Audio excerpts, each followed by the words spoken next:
नमस्कार दोस्तों, the knowledge में आपका स्वागत है। मैं हूं हितेश गिरी गोसाई और आज हम बात करेंगे हमारे देश भारत का ज्योग्राफिकली जन्म कैसे हुआ। आज से करीब 20 करोड़ साल पहले हमारी धरती पर आज के दिखने वाले डिवाइडेड कॉन्टिनेंट्स नहीं थे। उस वक्त सिर्फ एक सुपर कॉन्टिनेंट या महाखंड हुआ करता था जिसे नाम दिया गया पैंजिया, और इसके चारों ओर सिर्फ एक महासागर था जिसका नाम था पैथालासा। और आज के सारे खंड इसी महाखंड पैंजिया में से विखंडित होके बने हैं।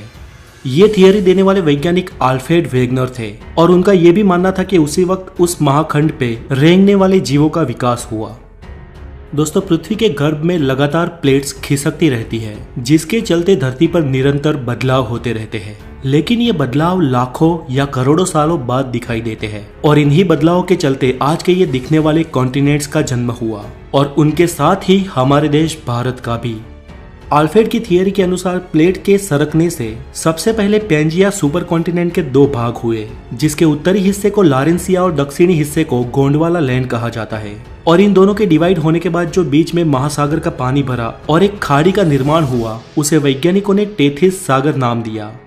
पैंजिया में से अलग हुए उत्तरी महाद्वीप लारेंसिया में से आज के एशिया, यूरोप और उत्तर अमेरिका जैसे कॉन्टिनेंट्स बने, जबकि गोंडवाना लैंड में से दक्षिण अमेरिका, अफ्रीका, ऑस्ट्रेलिया और एंटार्क्टिका जैसे कॉन्टिनेंट्स बने।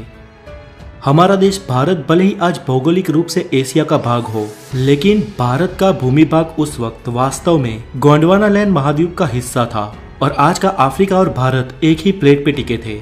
धीरे धीरे अंदरूनी प्लेट्स के सरकने से ये प्लेट्स भी अलग होती गई और भारत की जियोग्राफिकल प्लेट अफ्रीका से अलग होकर धीरे धीरे एशिया की ओर बढ़ने लगी। वो आज के लद्दाख हिस्से की ओर लगातार बढ़ती रही और एक समय इस प्लेट का एशिया के लद्दाख वाले हिस्से पे टकराव हुआ। दोस्तों, भूगर्भ में जब दो प्लेट्स का टकराव होता है तो भारी प्लेट नीचे की ओर सरक जाती है और हल्की प्लेट ऊपर उठ जाती है। उस वक्त भी ऐसा ही हुआ और आज के हिमालय का निर्माण हुआ। ऐसा कोई कम समय में नहीं हुआ, ऐसा होने में करोड़ों साल लग गए और आज की इस भौगोलिक भूमि का निर्माण हुआ। दोस्तों, आज भारत सिर्फ एक ही टेक्टोनिक प्लेट पे टिका है और लगातार ये भारत की भारी प्लेट हिमालय की ओर दब रही है और हिमालय दिन ब दिन ऊपर उठ रहा है। इसके साथ ही हिमालय के सारे पर्वतों की और माउंट एवरेस्ट की हाइट भी साल दर साल बढ़ रही है।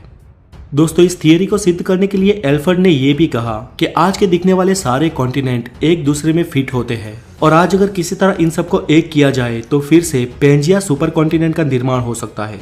चले, ये तो एक संयोग भी हो सकता है, लेकिन आल्फ्रेड ने अलग अलग विस्तार में जाके उस महाखंडों की जीव सृष्टि का और प्राचीन खड़कों के अवशेषों का अवलोकन किया तो ये मालूम हुआ कि विविध अवशेष अलग अलग खंड में एक समान ही थे।